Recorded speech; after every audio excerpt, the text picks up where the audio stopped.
پیاری بہنوں اور بھائیوں، السلام علیکم۔ آج ہم ایک نہایت اہم سوال کا جواب ڈھونڈیں گے۔ کیا انسان اپنی تقدیر بدل سکتا ہے یا سب کچھ پہلے ہی لکھ دیا گیا ہے؟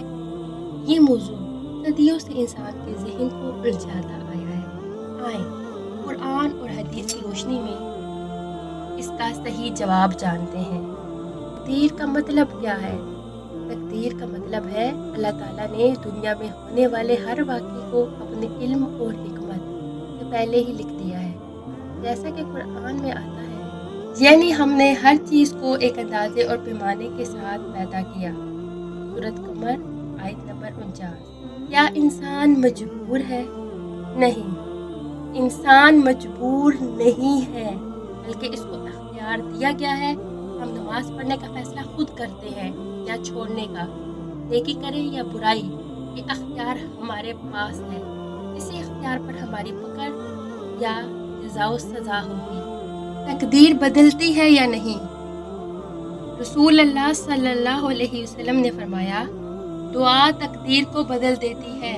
ترمذی کی حدیث ہے، یعنی دعا انسان کی زندگی میں آنے والی مصیبت کو روک سکتی ہے یا ٹال سکتی ہے۔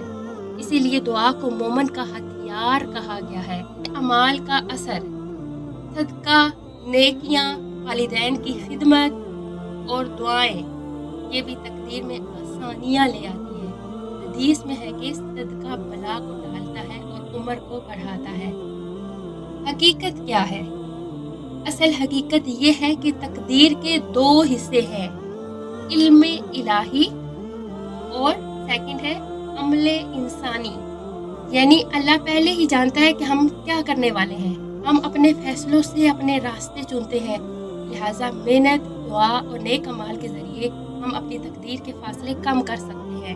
پیارے لوگوں، تقدیر ایک راز ہے جسے ہم مکمل طور پر نہیں سمجھ سکتے، مگر ہمیں یہ یقین رکھنا چاہیے کہ دعا، صبر اور محنت سے اللہ ہماری تقدیر کے اندھیروں کو روشنی میں بدل دیتا ہے۔